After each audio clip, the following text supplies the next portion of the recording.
Assalamualaikum warahmatullahi wabarakatuh. Perkenalkan, nama saya Azza Nabilah dengan NIM 230516641. Kali ini saya akan menjelaskan sejarah Afrika bab 5 bagian 3.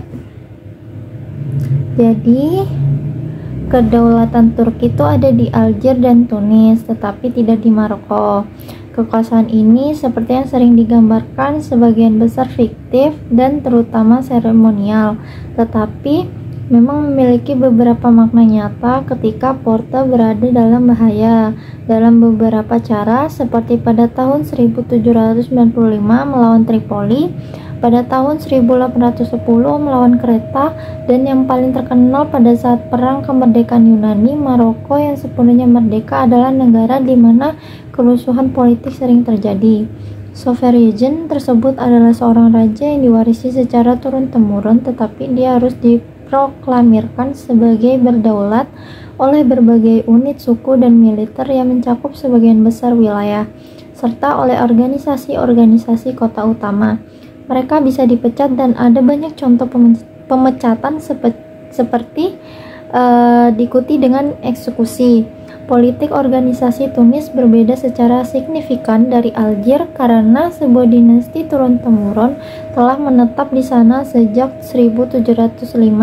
Di Algier dan di Tunis, orang Turki lah yang secara sosial paling menonjol dan secara politik paling berkuasa.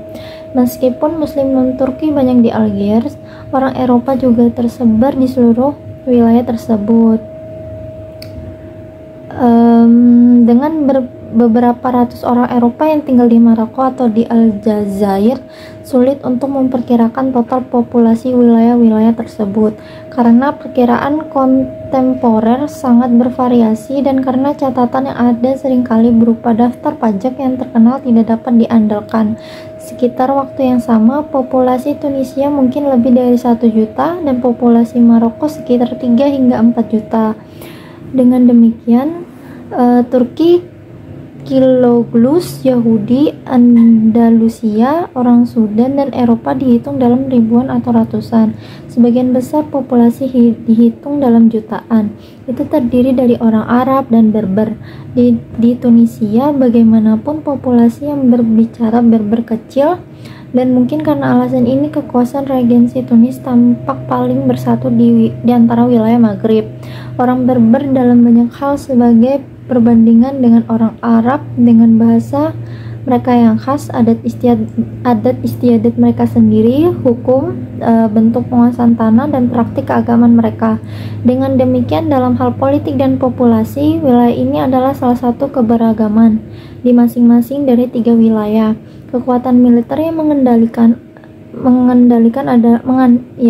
adalah utama berfokus pada pengumpulan uang melalui pajak dan pemeliharaan ketertiban. Terkadang mereka dilengkapi dalam hal ini tugas oleh pasukan tambahan atau maghzin yang diberikan hak istimewa tertentu. Seringkali pengaturan murni lokal dibuat secara sosial, juga ada kesatuan yang kasar meskipun ada perbedaan seperti antara Berber dan Arab, atau antara mereka yang sebagian besar menetap dalam cara hidup mereka dan mereka yang sebagian besar nomaden. Di antara orang-orang Berber, selusin atau lebih keluarga membentuk sebuah kelompok. Sejumlah kelompok tersebut membentuk jemaah, dan beberapa jemaah membentuk kesatuan politik suku. Di antara orang Arab, Dour menyatukan berbagai unit keluarga dan kadang-kadang bisa menyatukan orang-orang dari latar belakang yang sangat berbeda. Menurut keadaan geografis dan sejarah, suku-suku Arab bervariasi dalam ukuran, dan kekuatan mereka pemimpin bervariasi secara signifikan. Tetapi beberapa bentuk unit suku biasanya hadir. Ada 2 cara lain di mana individu dan seluruh suku dapat mengidentifikasi diri mereka dengan kelompok yang lebih besar.